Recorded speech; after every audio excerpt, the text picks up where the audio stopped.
Campbell, California, lying in the heart of Santa Clara County, a periphery city of Silicon Valley and the birthplace of eBay.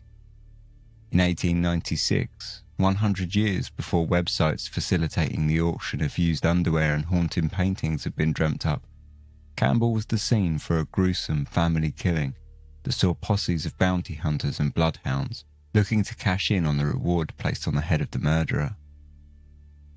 They embarked on a manhunt across mountains and valleys that would span years and eventually decades. This is Dark Histories, where the facts are worse than fiction.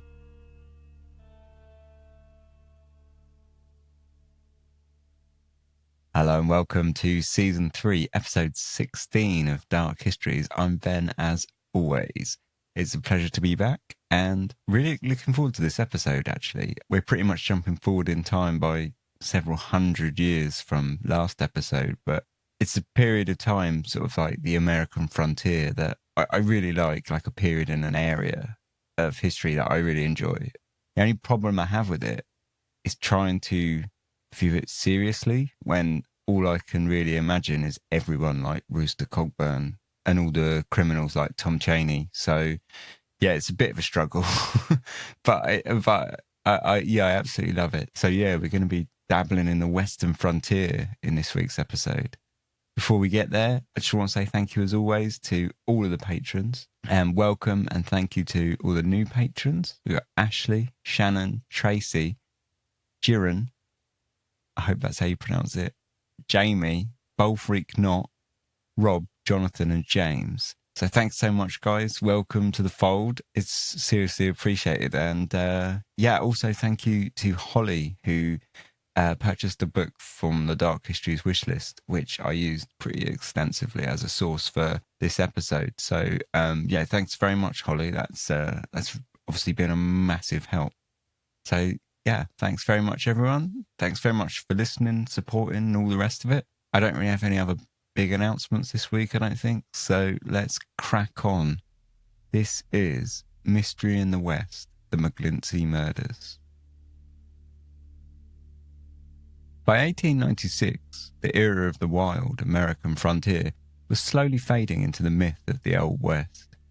California's many settlements and townships may still have looked rugged, with their large wooden frame buildings lining a main street, saloon nestled up against the town hall, and shops with large painted letters across their exterior advertising grain and feed. But the equal distribution of realtors, trade unions and red brick buildings showed signs of the rapid gentrification, prosperity and security. Campbell, a small township lying in the Santa Clara Valley, was one such community. Founder William Campbell had arrived in California in 1846, following the costly migration 2,000 miles across country, and had settled with his third wife and son, Benjamin, opening a sawmill in Saratoga. The trip had been costly for the family. Financially, a migration across the Great Plains in the mid-1800s is estimated to have cost between $35,000 and $75,000 by today's standards. But more profoundly, the trip was taxing on the health of many who had made the journey, and William's second wife died shortly after they arrived at typhoid. The journey made by the Williams wagon train was particularly difficult and included the Donna Reed Party, a group of migrants who had infamously set out across the Great Plains in 1846 and become snowbound in Sierra Nevada, eventually leading to many members partaking in a touch of cannibalism to survive. In 1851, Benjamin married his fiancée, Mary, and bought a 160-acre ranch where they cultivated hay and grain. At the time, the agricultural output in the region was booming, and Benjamin sold a 1-acre slice of the ranch to the South Pacific Coast Railroad in order for a telegraph station and through track to be built, connecting the area via the local station. Soon after, with the gleaming new rail connections, with the output expanding at such a rate, the area quickly became known as Orchard City, responsible for shipping vast quantities of fruit back east across the country.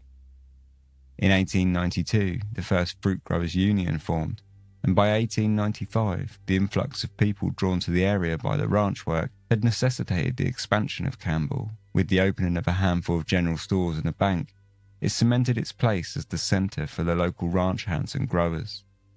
In 1 week, mid-May of 1896, 27,000 pounds of cherries, 184,000 pounds of dried prunes, 167,000 pounds of wine, 24,000 pounds of grape juice, and 49,000 pounds of hops were loaded onto the busy train and shipped out of Campbell, headed east. On the 26th of May, 1896, as the day was drawing to a close, Colonel Mcglinchey, his stepson James Wells, and one of their ranch hands, George Schabel, were on the way home to the large 54-acre Mcglinchey ranch and orchard on the edge of Campbell. Colonel Mcglinchey, a prominent member of Campbell society, had spent the evening at a local town meeting for the American Protective Association.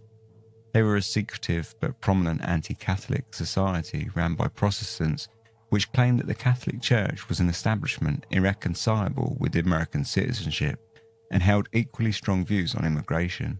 This was despite the fact that the majority of the group's members themselves were first-generation immigrants to America. Despite huge growth in the 1890s, the society was, by 1896, on the brink of extinction, and the meetings such as the three men had attended that night were sharply declining in attendance. By the time they reached the farmhouse, the sun had dipped below the horizon.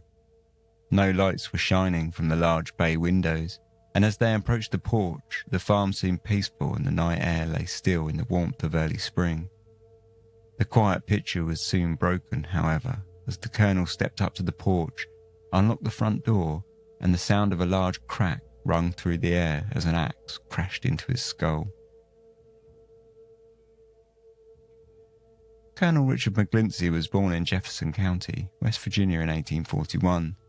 At age 11, he had worked as an errand boy for the local newspaper until signing up to fight under the Confederate General Stonewall Jackson, one of the South's most successful generals during the Civil War. During his time serving, he climbed to the rank of colonel. After his discharge in 1865, he returned to the newspaper, this time acting as a foreman, until 1868 when, at age 27, he married Asenath Redina Mcglinchey, and the couple moved to Illinois, where he became the editor of the Elgin Gazette. The colonel was a keen political and social tinkerer, and through his position as editor gained popularity locally, eventually leading him to being elected as the secretary for the Elgin Board of Trade and serving as the Democratic delegate for the Democratic Congressional Convention. Whilst his social station elevated higher and higher throughout Elgin, his home life suffered, and by 1887, Asenath filed for divorce, citing alleged cruelty and infidelity claims. That same year, more than likely fleeing a failing reputation, the colonel moved to San Jose, where he followed much the same trajectory as he had previously in Elgin, becoming the elected officer of Campbell Horticulturalists and a prominent member of the Grape Growers Association of Santa Clara County. In 1894, he once again represented the Democratic Party at the State Democratic Convention in San Francisco. He remarried a local widow named Ada Mary Wells, and the couple settled on a ranch with Ada's 3 children from her previous marriage, Mary Elizabeth, Hattie, and James. By 1896, Mary Elizabeth had left the family farm, but their son James and their daughter Hattie had recently moved back home, where Hattie lived with her husband James Dunham and their 3-week-old infant son Percy. The Mcglinchey family, with their large, richly planted orchard and the colonel's local political dabbling, were well known and well respected throughout the area.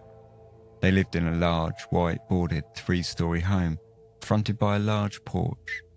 The house was situated opposite a sizable barn that eclipsed the house and conveyed to all the prosperity of both the Mcglinchey ranch and the Santa Clara agricultural area as a whole. As the colonel slumped to the floor and Dunham stepped over the body out onto the porch, James Wells and George Schabel, startled, separated in the yard, desperately seeking cover. Unbeknownst to the men, the quiet farmhouse had suffered a savage series of attacks in the hours that they had spent at the town meeting, remonstrating about Catholics and immigrants. After the men had left the house for the evening, James Dunham, the colonel's son-in-law, married to Hattie Mcglinchey, had returned home to the farmhouse with a plan to eliminate the family. He started his assault at around 9 p.m. as the members turned in for bed. He entered the upstairs bedroom that housed himself, his wife Hattie and their 3-week-old infant. He first strangled Hattie, forced clothing into her mouth to stifle her screams, and then broke her neck. The family's domestic servant, Minnie Schessler, who had recently been employed to help out with the child rearing duties, was changing into her bedclothes in the adjoining bedroom. When she heard the commotion, she entered the room to see what the problem might have been, and as she crossed the room, Dunham struck her across the back of the head with an axe, felling her in one strike.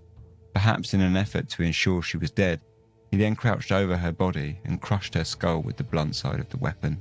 Clearly, in something of a confused frenzy, he stuffed her mouth too with clothing and tossed her body next to that of his wife, and strode to the downstairs rooms of the house. Here, he quickly found Mrs. Mcglinchey in her room, where he mimicked his earlier savage battery of Minnie, striking her head over a dozen times with the axe.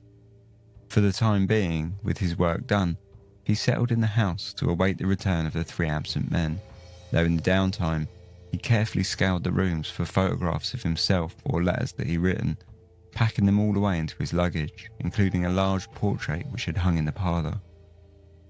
Throughout the commotion, another one of the McGlinchey family's ranch hands, Robert Briscoe, all the while lay sleeping in a small shack built some 100 yards behind the house, completely unaware as to what nightmare had taken part in the large family home of his employer. As Dunham awaited the arrival of the colonel and his son, he armed himself with a .38 caliber pistol and a .45 caliber revolver. He sat in the still darkness as his child slept on upstairs in the cot next to the body of his dead mother. James Dunham was born in 1865 to Isaac and Kate Dunham in Dulzura, California, San Diego, 10 miles north of the Mexican border. Isaac Dunham was a well-off rancher who had prospered and settled with his wife, having 3 children, of which James was the eldest, along with his younger brother and sister, Charles and Addie. Growing up as somewhat of a loner, he worked on various ranches throughout the south of California, though periodically it was said he would return home in order to get money from his parents, which, if reports are to be believed, he did via various threats and extortions. At one point he strangled his mother's chickens in the yard, wringing their necks one by one until she paid up. Later, whilst working on a ranch, he had attempted to strangle his employer, Fred Ackerman, and though he walked away from the scuffle relatively lightly, only being sacked from his position rather than arrested for attempted murder, he told the ranch hands he left behind he wished that he'd been able to kill his employer before he had shouted for help and escaped the situation. When he met and began dating Hattie Wells McGlinchey, he was seen by her friends as somewhat of a step down for the daughter of the well-known colonel and graduate of what was to become San Jose State University.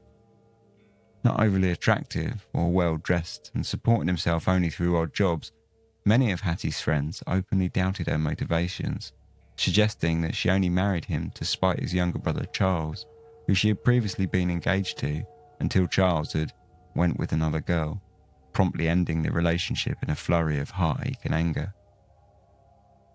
After the pair's marriage, however, Dunham did make efforts to improve his standing in life and to create something of a stable life for him and his wife, although many of his attempts quickly failed, including forays into candy making, a lemonade stand, and an agricultural nursery.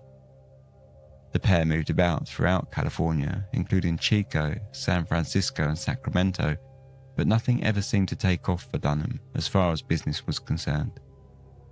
Eventually, with the birth of their son Percy imminent, the pair returned back to Santa Clara Valley and the McGlinchey Ranch, where Dunham worked for his father-in-law, during which time he returned to school to study pre-law at Santa Clara College. His studies were largely successful, and he was known as a diligent student, though he often kept to himself, as mentioned later by the school's headmaster. He had a cheery way of greeting people, but there was something about him which prevented many from cultivating an acquaintance. He was, in a degree, unapproachable. In 1895, his parents passed away, though it appears he didn't return home, choosing instead to stay with his wife. Their relationship, while seemingly okay on the outside, showed signs of strain in the details. In the months leading up to the attack, he had fallen from a ladder whilst working on the McGlinchey ranch and, perhaps using his newfound legal schooling, took it upon himself to threaten his father-in-law with punitive damages of $10,000. He had routinely played cards with the colonel on a nightly basis, but in the winter months leading to the spring of 1896, the pair had, according to some reports, stopped talking entirely. Mrs. Mcglinchey, meanwhile, was keeping a running commentary in her diary of his failures as a husband to her daughter Hattie, perhaps with a view of using this as evidence in divorce filing. Mrs. H. Parker, the midwife who had nursed Hattie throughout the pregnancy with their son Percy, spoke of how he treated Hattie with a degree of cruelty, but seemed to dearly love their child, always treating it with kindness. Now, on the night of the 27th of May, as he stepped over the body of his father-in-law, he looked to finish the job that he had started, drawing out his pistol and firing it into the night towards the shadowy figures of his brother-in-law James McGlinchey and ranch hand George Schabel, chasing them out into the yard. George Schabel headed towards the barn, whilst James doubled back, entering the house. Dunham followed suit, firing his pistol, striking him 5 times, eventually dropping him dead as he fought back desperately with any item of furniture he could toss at the advancing Dunham. Dunham then turned his attention to the colonel, who, surprisingly, had not died outright from the initial blow of the axe into his head. He pulled himself through the rooms of the house and attempted to escape through the rear window and run around to the front of the house. As he made his way towards the shack to the rear of the house where the ranch hand Robert Briscoe had been sleeping, George Schabel saw, from the cover of the barn, Dunham casually exit the house through the front door and follow the colonel to the shack, firing his pistol as he walked. When he reached the shack, he pounded on the door, yelling at the colonel to come out, and when he got no reply, he fired through the door, which immediately fell limp as the bullets struck the colonel, who had been leant tightly against it, bracing it from Dunham's entry. As Dunham kicked the door in, Briscoe sprang through the rear window of the shack, running towards the fence that bordered the orchard. Turning, Dunham fired twice in quick succession, and the shadow of Briscoe fell silently as the still quiet returned, heavy over the scene of the massacre. Dunham walked back to the centre of the yard and called for George, telling him that he was next to die. The only reply that came was that of the warm breeze whistling through the orchard. After a moment of consideration, Dunham entered the barn where George hid, but giving it only a cursory look around, to the terrified ranch hand's relief, he untied a horse and, without bothering to saddle it up, mounted it and galloped out of the ranch. As the sound of the thundering hooves thumped into the distance, the quiet night fell once more over the ranch. As midnight approached, the moon shone on, lighting up the bodies lying on the ground in the yard. It wasn't until 1 a.m. that Sheriff Linden stepped into the yard of the Mcglinchey ranch. He had been alerted to the crime scene by both George Schabel, who had crept out of the barn after Dunham had ridden out of sight, and the Mcglinchey's neighbour, Mr. Ross, who had also been alerted by the earlier gunshots and arrived on the Mcglinchey ranch just in time to see Dunham riding off on the unsaddled horse. Both men wasted no time in furnishing the police with a description of both Dunham and the horse, securing a confidence within Sheriff Linden that the perpetrator would be in custody by sunrise. As they scoured the home for evidence, they quickly came to realise that Dunham had made some efforts to cover his tracks. The only image of Dunham they were able to find was a single old tintype photograph, though it was enough with the witness descriptions to work on artist renditions for the time being. While searching the rooms for evidence which might suggest a motive, which was, given the lack of robbery, uncomfortably a complete mystery, they found a small note scribbled in pencil on the reverse of a wine company business card lying on Hattie's bureau that appeared to be written by the deceased. "Please say goodbye to dear mother, brother and stepfather, Hattie." The note caused some confusion.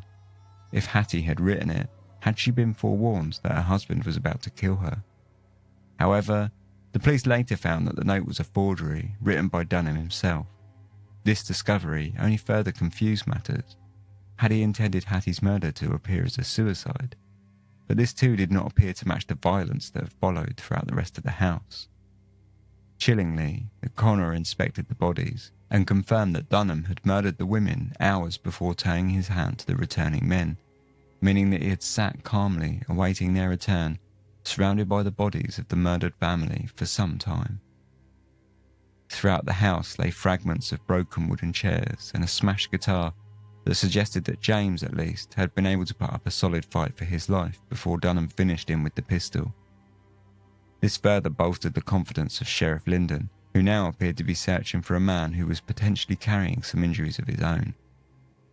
The sheriff issued a description of Dunham, accompanied by the tintype found in the house, describing him as an expert bicyclist and maybe on a wheel, about 32 years of age, nearly 6 feet high, weight 165 or 170 pounds, dark hair and moustache. Blue eyes, medium complexion. When last seen, he wore a black suit, cutaway coat, black soft hat, number 9 shoes with sharp pointed toes. He walks very erect, chin recedes when he laughs. An inquest was held on the afternoon of the 27th, less than 24 hours after the killings in the Mcglinchey home. The main witnesses, George Schabel and Mr. Ross, both gave their account of the evening's events, as well as a man named Charles Sterrett, who told the inquest of how he had encountered Dunham further up the road from the Mcglinchey home. Dunham had stopped his horse in the road to ask the man who he was and what trouble had happened at the Mcglinchey home, before flashing a gun in his face and quickly riding off. Whilst the witness testimonies helped police to patch up the story of what exactly had occurred on the previous night, it offered little in the way of explaining a motive, which was thought to simply be greed. The main line of thought seemed to point towards Dunham's son, who, being the only member of the family left alive, was in line to inherit the McGlinchey ranch. This would, of course, revert to Dunham, given his young age. In 1896, the ranch was estimated to be worth around $75,000, $2.5 million by today's standards. The next day, on the 28th of May, the story of the Mcglinchey ranch hit the papers in a big way. The San Francisco Chronicle dedicated the first 3 pages to the story, adorned by an equally exhaustive headline. The Sextuple murder case near San Jose, the killing of the family and servants of R.P. Mcglinchey in their beautiful country home, details of the dreadful crime committed by James Dunham while in a frenzy of violent rage. No mercy shown by the cruel assassin to the victims of his murderous mania. It included full transcripts of the witness testimonies from the inquest and included all the grisly details of the murders in predictably dramatic fashion.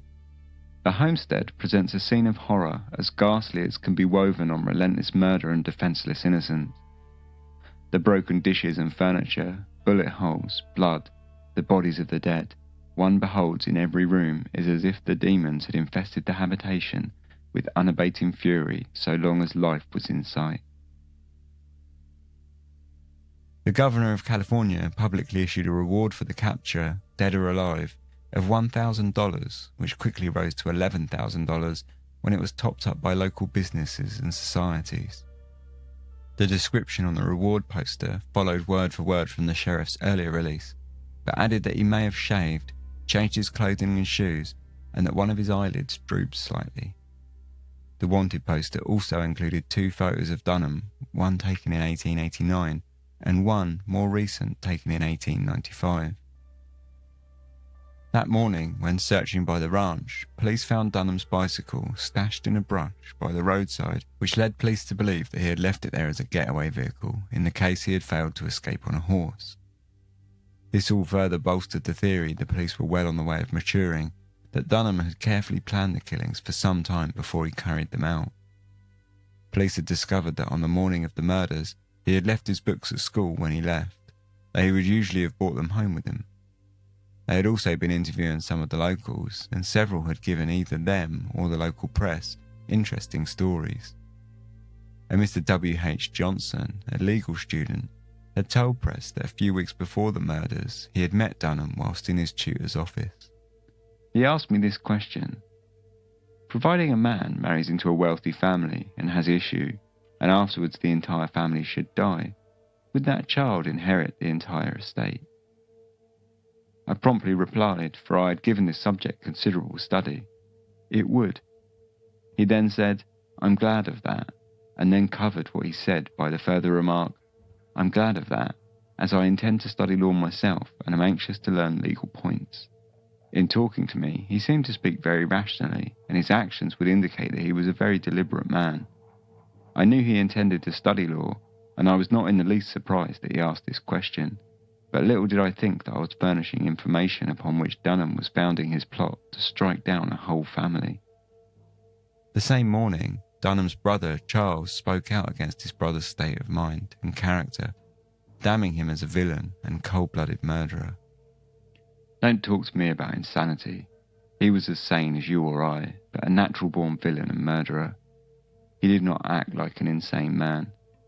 There was a method in his madness from start to finish. He wanted the property. By killing off the whole family, he could secure it. He planned cleverly, and he executed well up to a certain point, when the merest chance, you might say, undid him. He cared not a snap of your fingers of human life. Affection for wife or babe was to him a thing unknown. He has gained the property, but will forfeit his life for it if justice is meted out to him. Paradoxically, he then went on to talk to the press about his brother's family situation, which countered much of what was believed by locals and the police.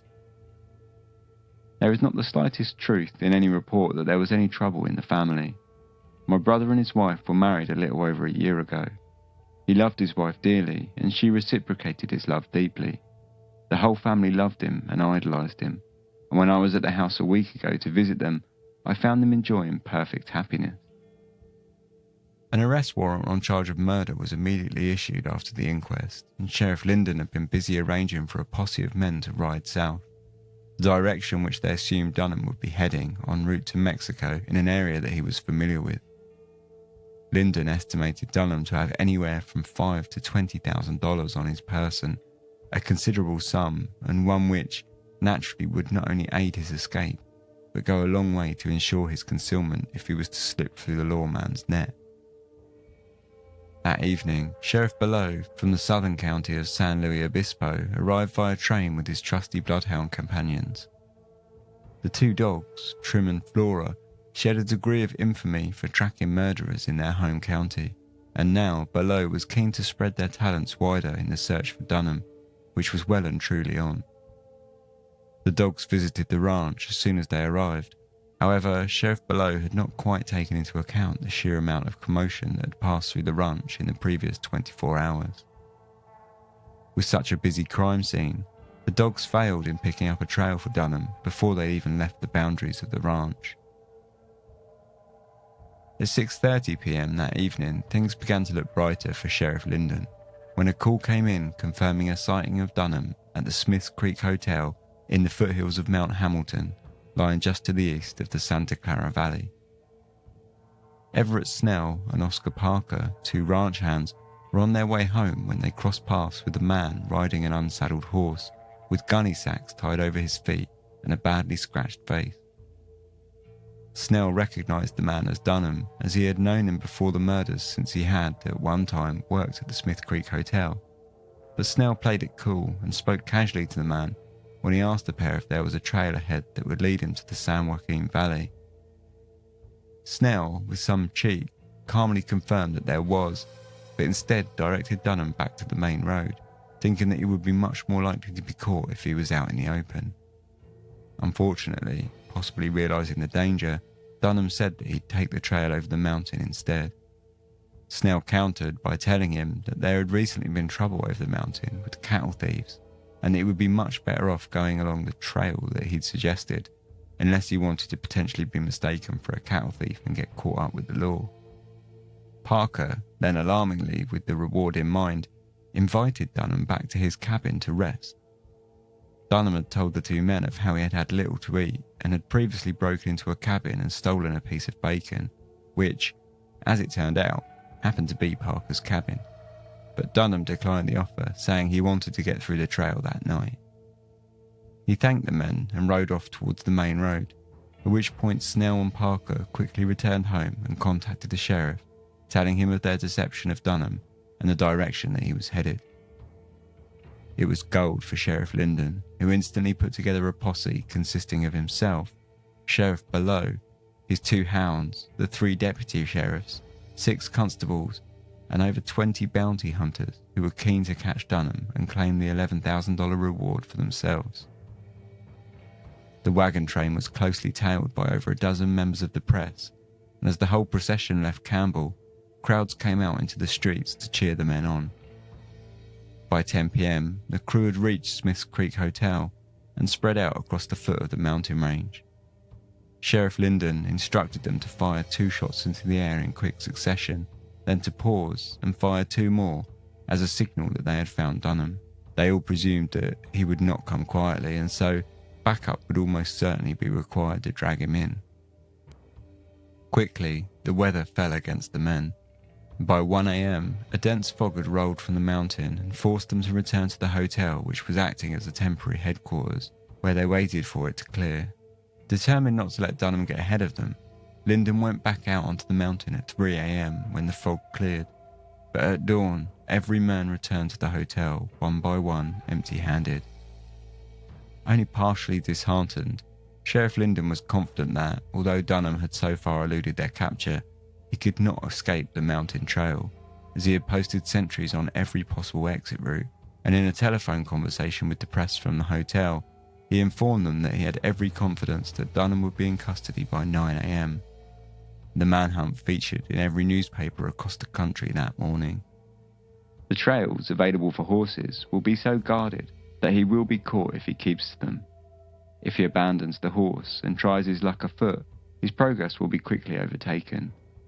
Several persons reported as travelling the trail and supposed to be the murderer will run down tonight, only to discover that they were not the fugitive. Every member of the party is eager for daylight to resume the pursuit, which has become exceedingly exciting as the nearness of their game is made evident. 9 a.m. came and went, however, and there had been no sign of Dunham leaving the mountain, nor on the trails. Contrary to his brother Charles's earlier remarks discussing Dunham and Hattie's marriage, the story was surrounded by small snippets of information on Dunham's character, declaring him as a brutal husband with a history of domestic violence and controlling behaviours. That Thursday saw the funeral of Minnie Schessler, the Mcglinchey handmaid at the First Christian Church in Campbell, and the next day, the funerals for the rest of the Mcglinchey family were held at the Congregational Church. The funeral procession left the ranch at 2 p.m. and was followed by more than 400 carriages that snaked through San Jose. The hunt for Dunham, meanwhile, had gone temporarily cold. It was just as the sheriff and his men were returning to Campbell that evening at 9 p.m. that they got a call with a witness sighting of Dunham's horse. The report said that a man who was familiar with the Mcglinchey ranch had seen one of their horses named Honey out on a trail in Indian Gulch, 5 miles from the Smith's Creek Hotel. With almost no time to resupply, the sheriff turned back around and, after calling for the help of a local man familiar with the Mcglinchey horses, left once again for the mountains. They quickly found the horse, and after the man called after Honey, who responded to her name, the sheriff was satisfied it was Dunham's horse. Dunham himself, however, was nowhere to be found. The party split up, searching the area, and found a small campsite 60 yards away from where the horse had been tied that showed signs of being used the night before, along with torn scraps of the San Jose Mercury newspaper, which contained the story of the manhunt and the sheriff's plan to enlist Sheriff Below's bloodhounds. Convinced that Dunham had abandoned his horse due to the difficult terrain on the main trail and ventured into the forest trail, the hounds were called for, and the hunt was, once again, on for the elusive Dunham. As the men searched after Dunham, a single gunshot rang out across the mountain. Pausing to wait for the further shots that would confirm it as a signal, the sheriff held his breath, but no further shots came. Initially, this led police to believe that Dunham had perhaps turned his pistol on himself and committed suicide, and so, in the wake of the gunshot, the search party were alerted to be on the lookout for a body rather than a living fugitive. But this line of thought was damaged for some when the next morning tracks leading off the trail in San Antonio Valley were found. This left the sheriff in a difficult position. Either Dunham had committed suicide on the mountain and his men needed to scour the mountainside looking for his body, or Dunham had concocted a clever ruse and slipped through the tightening net, and pursuit of the man, very much alive, was in order, and quickly. After so much bluster and confidence in their ability to capture Dunham, the sheriff was now facing an awkward chat with the press, who were frothing at the mouth awaiting details of the search, along with the fervent public who were waiting for news in crowds outside the San Jose courthouse and who were circulating their own plans of a lynching. Sheriff Lyndon chose to play it vague, which, fortunately for him, was deemed by many to be a sign that he had in fact already caught Dunham and was playing it down in order to avoid a mob gathering at the station. In reality, Sheriff Lyndon was busy following the trail of a pointed-toed shoe, thought to be that of Dunham's, from a cabin on the mountainside that had been recently broken into.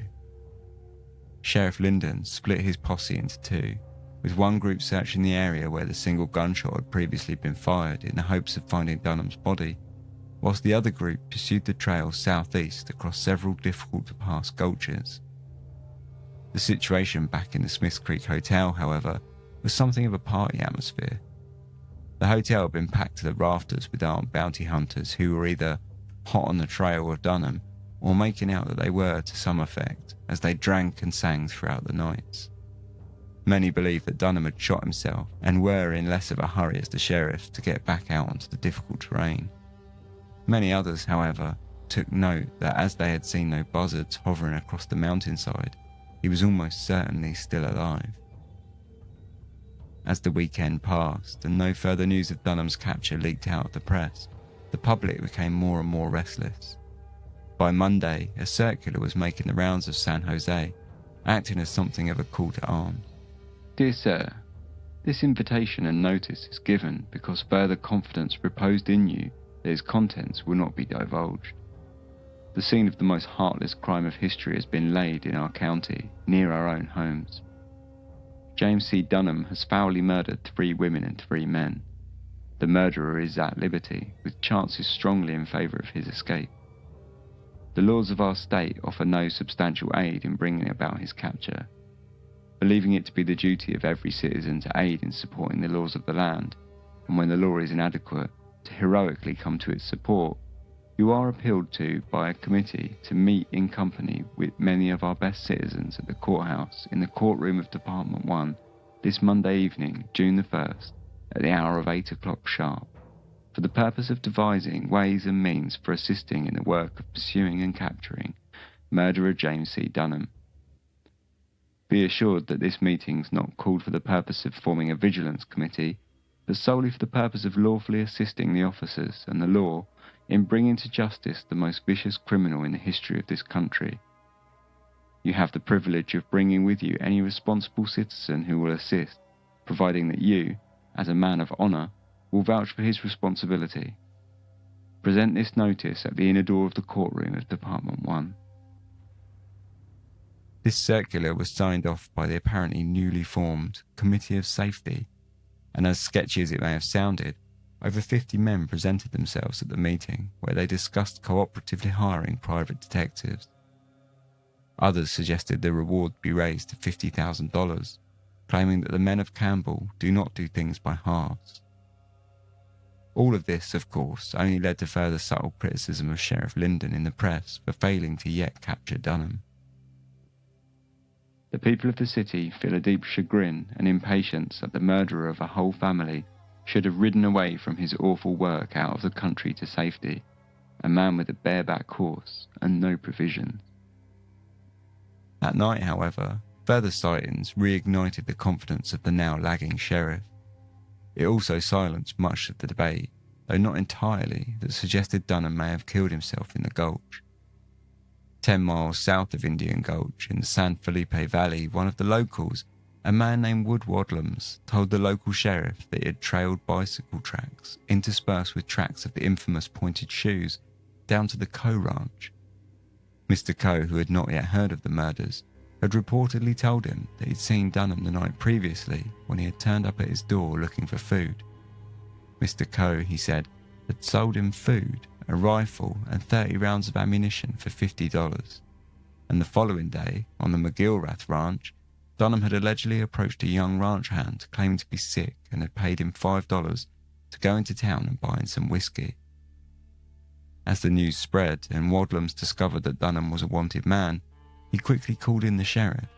However, the next day, after rushing down to the ranch, Lyndon found out that the sightings were looking more and more likely to be a hoax.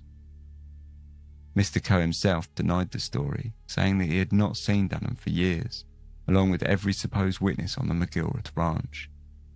It later turned out that Wood Wadlums had spun the tale out of thin air in an effort to impress a young lady he was chasing. This report was not the only hoax that had been rung into the sheriff's office, and now, as the public became more and more frantic and the story grew in size, Sheriff Lyndon became inundated with unlikely leads and straight hoaxes pouring into his office on a daily basis. In a reasonably polite response, one officer told the press, "These men of the mountains are, many of them, dreamers, some of them suffering from what is commonly known as shepherd's delight, and they allow their imaginations to form theories which to them soon become realities. In this case in the mountains, the efforts of the officers are obstructed by these unreliable yarns."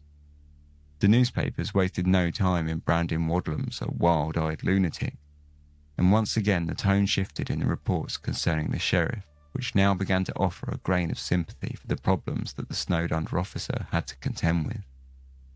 Still, no solid leads were forthcoming for a further 3 days, until Thursday the 4th of June, when in the afternoon, Sheriff Lyndon heard a report from one of his deputies that had previously been dispatched to Fresno County.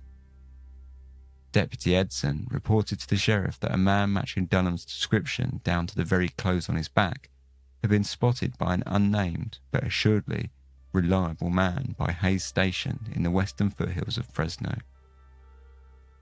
This witness apparently had never seen Dunham, nor knew of him before the murders, but was able to furnish the deputy with a complete description of his clothing, shoes and hat that satisfied the deputy that the sighting was genuine.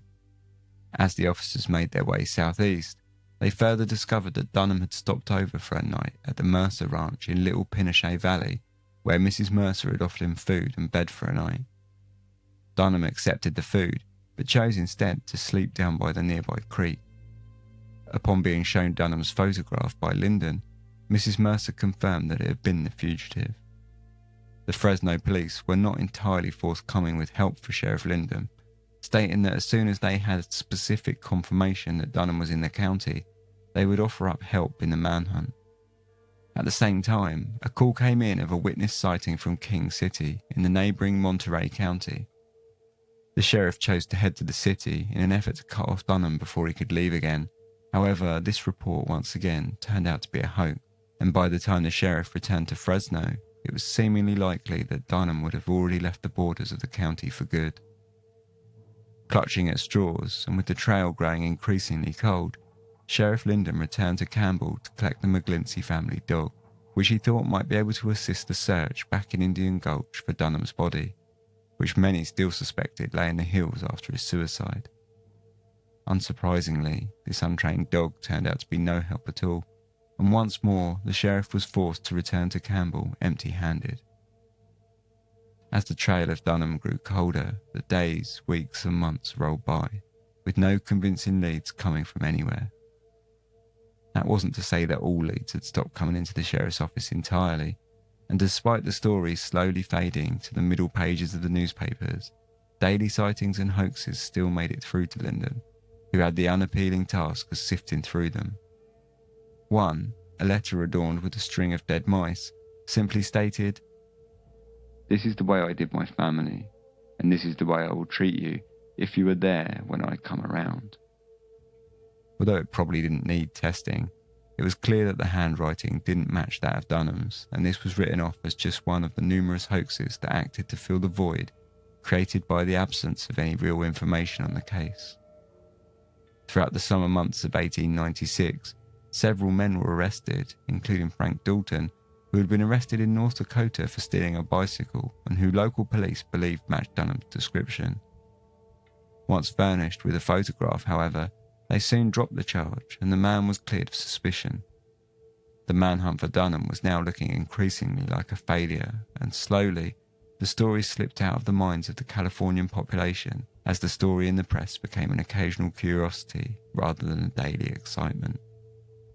Months turned to years, and in 1899, Sheriff Lyndon, now thoroughly out of favour, lost the local election and was replaced by Sheriff Robert Langford, who won with a majority of 144 votes.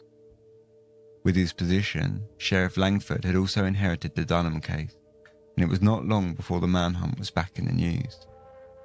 Within 3 weeks of his taking office, Dunham was once again stealing headlines with reported sightings, including one from a sheriff in Iowa who was convinced he held Dunham in custody under another name. And so the story of Dunham continued on, inspiring bounty hunters who still coveted the considerable reward for his capture. Amongst those bounty hunters who ventured out into the foothills in pursuit of Dunham were 3 teenage boys, Charles Fisher and brothers Ed and William Gruhl. The trio had decided that school was boring, and as such, they skipped out. They took it upon themselves to steal their father's watch and bicycle, which they promptly sold and used the proceeds to buy a donkey. Borrowing a cart from a neighbour, they filled the back with 3 hammers, 3 axes, 2 guns, and a generous supply of jam, which they stole from a neighbour's pantry. Unfortunately, their bold posse did not make it far, and the boys were caught before they had even gotten out of the city limits and brought home to their fuming parents. This story had followed a recent discovery of a skeleton on the Pacheco Pass in the Santa Clara Hills. The skeleton was discovered by 2 young boys riding their bikes across the pass. They quickly rode to the sheriff's office and told him of how they found the bones with a cloth bandage wrapped around what would have been a man's face. The sheriff accompanied the boys back out to the pass, but in their initial shock and haste to report their find, they were unable to retrace their steps, and the skeleton was never seen again. By 1901, the Dunham case was now sliding deep into the past. However, occasional stories in the newspapers kept it barely alive in the minds of the locals to Santa Clara County. In May, now 5 years after the Dunham murders, a man going by the name of Charles Krill was arrested on suspicion of being Dunham and charged with the murders of the Mcglinchey family. The arrest saw the murders once again strike bold front-page headlines, with the San Francisco Call running confidently, "Murderer Dunham, or his double, is a prisoner in San Jose jail. Sheriff Langford and Deputy Bash returned from Kansas with the captive who is alleged to have confessed that he exterminated the Mcglinchey family.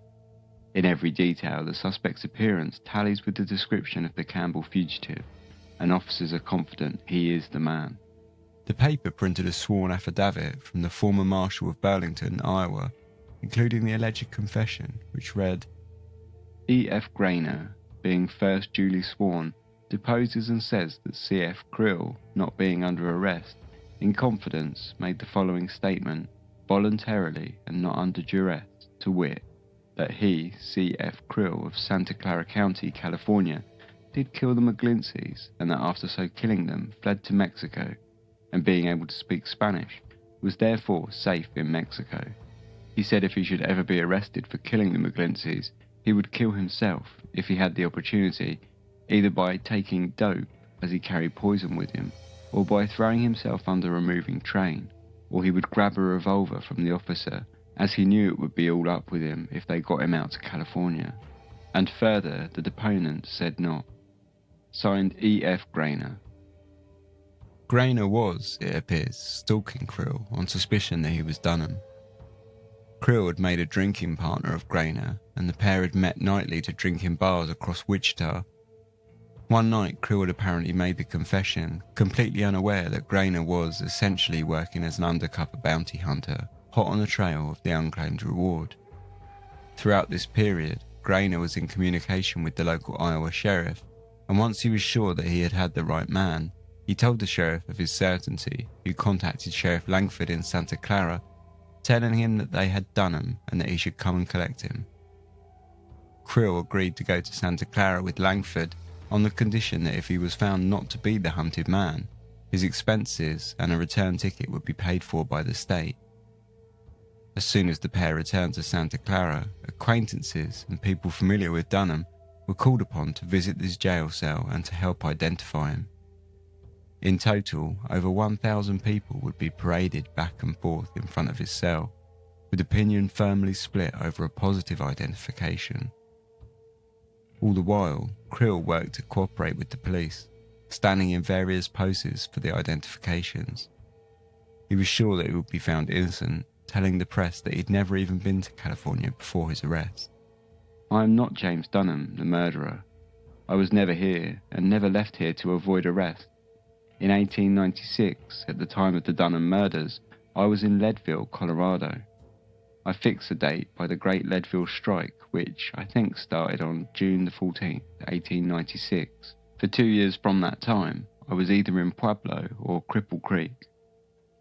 He challenged that if he were guilty, would he not have been more afraid to come to Santa Clara on account that he may be lynched by the locals, and furnished the papers with a backstory to his life, stating that his birthplace was New York, that he had left home when he was 18 years old following the death of his parents, and that he had been something of a wanderer ever since.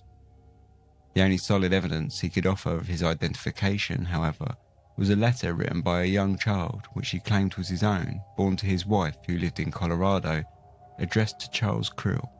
He admitted also that he had spent time in Mexico since the date of the murders. Sheriff Langford remained confident, stating, "I think I have the right man. Anyhow, if he is innocent, he can prove his identity." The similarities do appear to be remarkable. Krill was the same height, weight and shoe size as Dunham, although he was 10 years older as far as he stated. The pair shared the same colour eyes and hair, as well as missing teeth and identical scar caused by a knife wound on the back of the neck. Krill's handwriting was said to bear a close resemblance to that of Dunham's, and although he denied it, Sheriff Langford was quite sure he understood Spanish, Dunham's second language. The testimonies of acquaintances ranged from the extremes right across the spectrum, from old classmates who could not be sure of his identity, to neighbours who were convinced that the man was Dunham, and family friends who swore that he was not. Eventually, Krill was positively identified as not Dunham by a priest named Father Leggio, who had officiated over his marriage in 1887.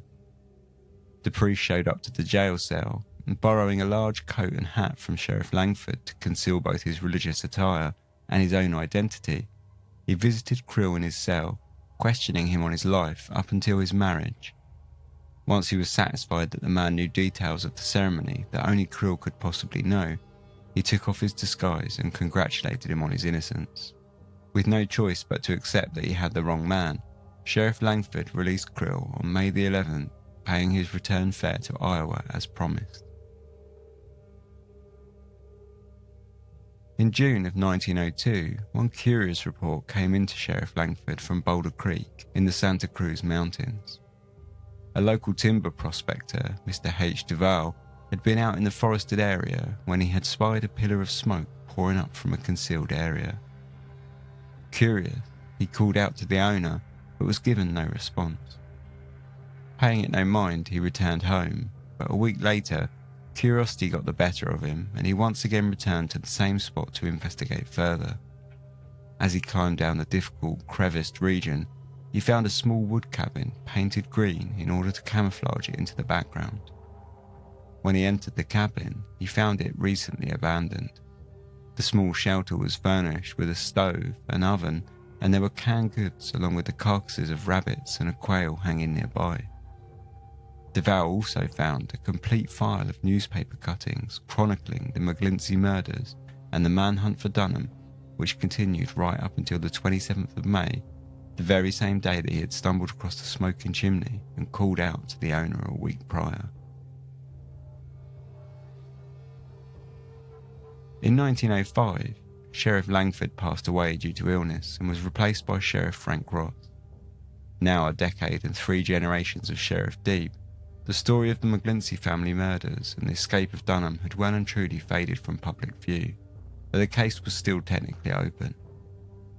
Very little was heard, however, until in 1911, when James Johnson and Joseph Schmidt, a pair of hunters, were out hunting on Pine Ridge near the base of the Santa Clara Mountains, when they found a jar with a tightly screwed lid. Inside was a note written on aging paper that read, This is to certify that I am Jim Dunham, the murderer of Santa Clara County. You will find my bones across the gulch in a cave. I gave you a good run, Sheriff. Goodbye to my darling baby. You surely are a poor sheriff. I could have shot you a number of times. You owe your life to me." The note, despite its wild claims, proved to be a close match for Dunham's handwriting, and though for many it closed the case on the McGlinchey murders, proving that Dunham had committed suicide in the gulch, many others considered that it may simply have been a red herring placed by Dunham during his escape in an effort to send the law on the wrong path. Whichever it was, the public had largely lost interest in the story by now, and the note only gained small interest and column inches in the local paper.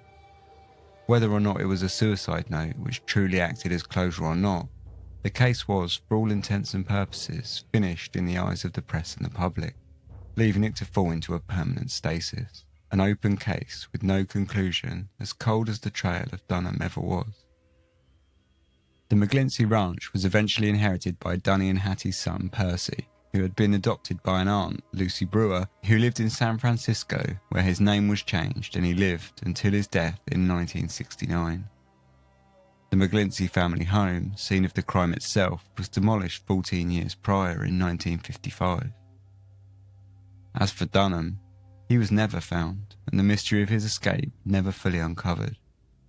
Many believed he committed suicide in the gulch when the sheriff and his posse had heard the single gunshot in the distance, though many more believed he slipped through the fingers of the search party and the bounty hunters who chased him, disappearing across the Mexican border into a life of freedom. Then what of the peculiar story of the wood cabin, which, if you're to believe Dunham was the resident, meant that he may well have simply took up a life lying low in the foothills of the mountains, slowly growing older as he collected cutouts of his murderous spree decades before.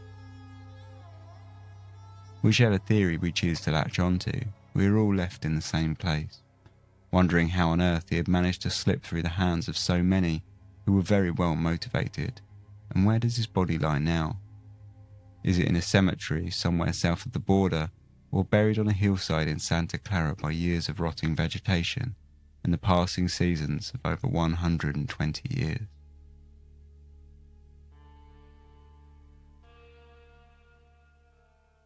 So that was the Mcglinchey murders and the story of Dunham's escape, or not escape, depending on your theories, I guess.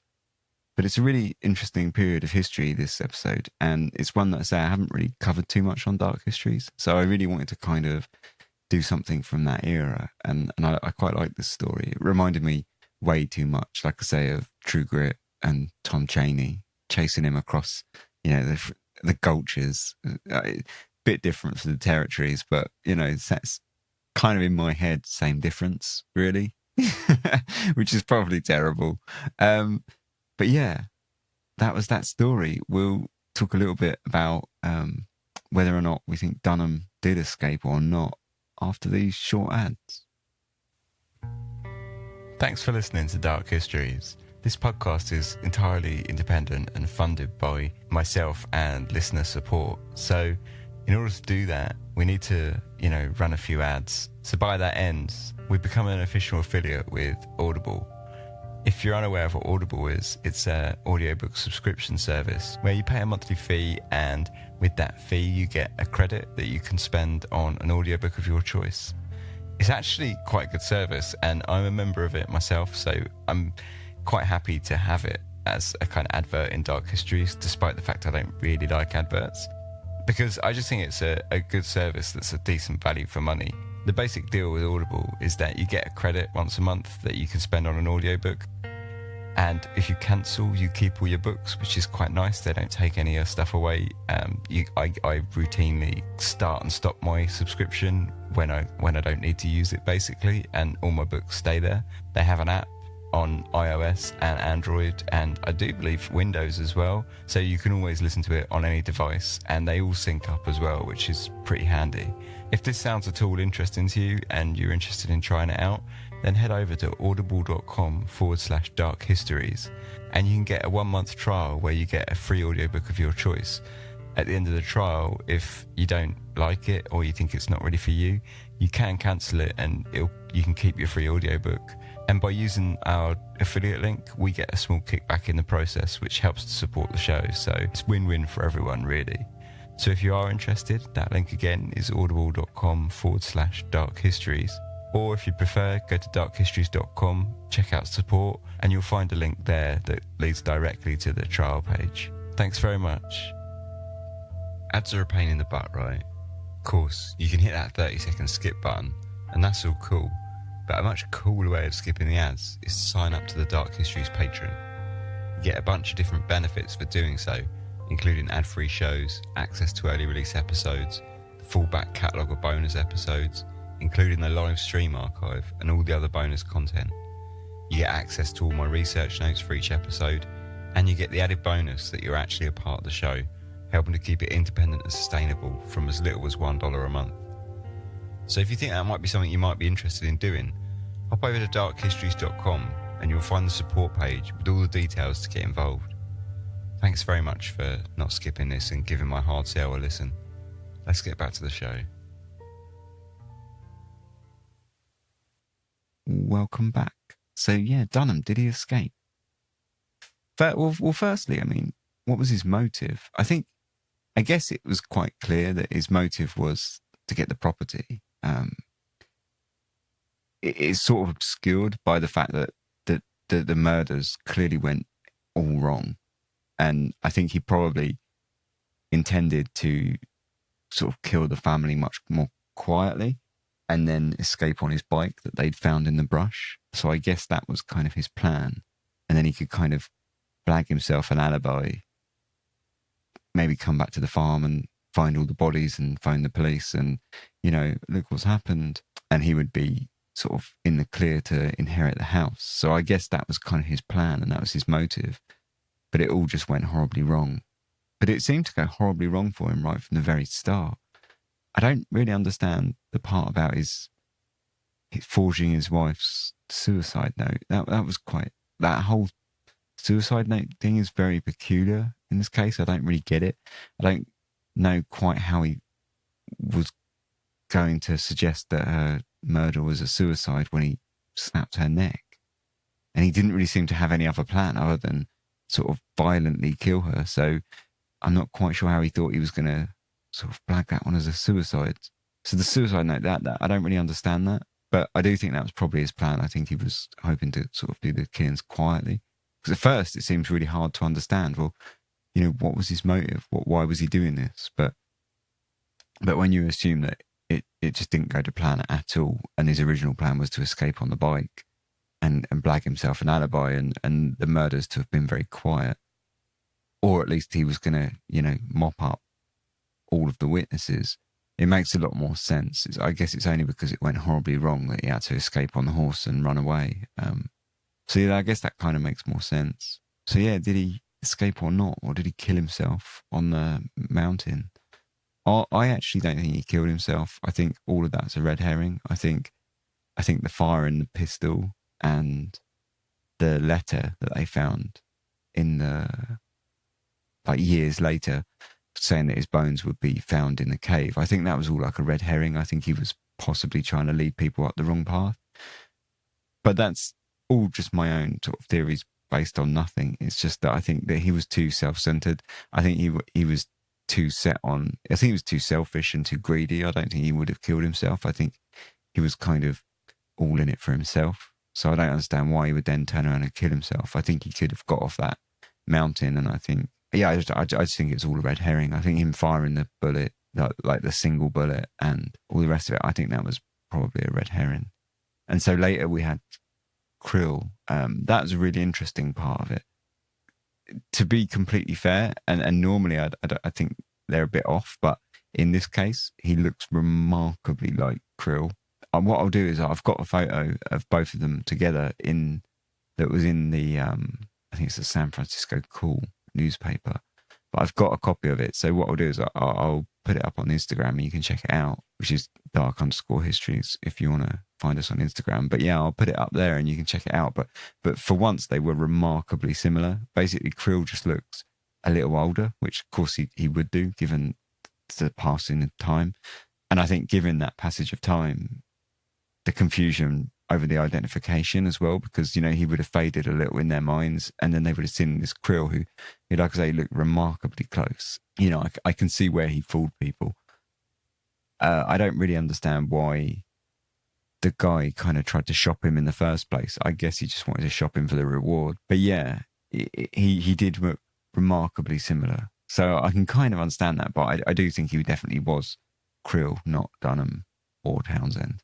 But yeah, no, he definitely wasn't Dunham. I'm fairly sure. But he just looked remarkably similar, and I can kind of understand why. But yeah, I do think Krill was Krill in this case. So then we're kind of left with the idea that Dunham either escaped or that was Dunham in the cabin. The cabin I thought was really intriguing, actually. But I don't really think it was Dunham in there, based purely on the fact that he had so much money on him. Why would he have built a little cabin in the woods and kind of holed up? And not only that, but he had canned goods and such, so he must have been shopping somewhere, which means he must have been going into some sort of town or something, you know, or shop somewhere to buy those canned goods. But it was, I thought, an interesting little kind of side part to the story. Like, the cabin was kind of weird in its own right. And it's kind of strange that they were collecting cutouts on the McGlincy murders right up until the guy basically discovered the cabin and called out to it. But I don't think that would have been Dunham in there. I do think it's a fascinating kind of twist to it. And my theory is just that, okay, he had so much money on him. A minimum amount, the sheriff said that he had minimum of £5,000 on him. And some people have estimated it and suggested that he could have had up to $20,000 on him. So I think he had that much money. He could easily have escaped. And I think anyone that caught him on that mountain, if they didn't have quite the integrity of the sheriff, he could just bribe himself. Or, you know, he could have bribed them and bribed himself a passage, to be honest. You know, if he had that much money on him, it would have been what, like $600,000-700,000 today's money. So, you know, he had perfect opportunity really to get away. I think he could have got away if anyone caught him that wasn't a real stickler. He could easily have just said, look, you know, I'll give you the money, you turn the other way, and I'll just keep going. And I think perhaps that's how he got all the way to Mexico, to be honest. I think he probably did escape to Mexico.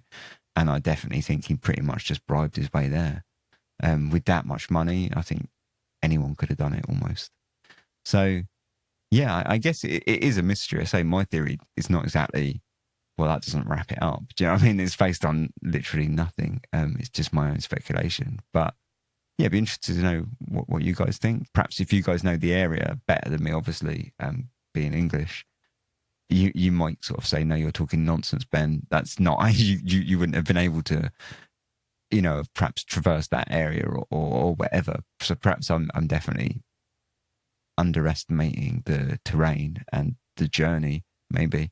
But that's kind of what I think happened. But yeah, obviously, if you do think I'm talking out my arse and, you know, you've got your own theories and especially say if you're familiar to the area and you know the territory and maybe you think I'm perhaps way off base here, then let me know. You can do that either emailing me, contact@darkhistories.com, or come along to a live stream, which will be next week on YouTube. Live streams are free for all. You're welcome. Come along. Best bet is to follow social media and you'll get all the updates for when and where they'll be. But basically, yeah, everyone's free to come along and come onto the live streams and have a chat, basically. Otherwise, yeah, if you'd like to contact me, or you can really do it through the email or anyway, like DMs through social media, things like that. All the social media is on our website, which is darkhistories.com. And on there, you can find links to all the social media. Although we're pretty much just Dark Histories everywhere. But yeah, if you go onto the website, you'll find links to everything, including, you know, email, all the social media, all the ways you can support. Yeah, so that's really kind of the hub.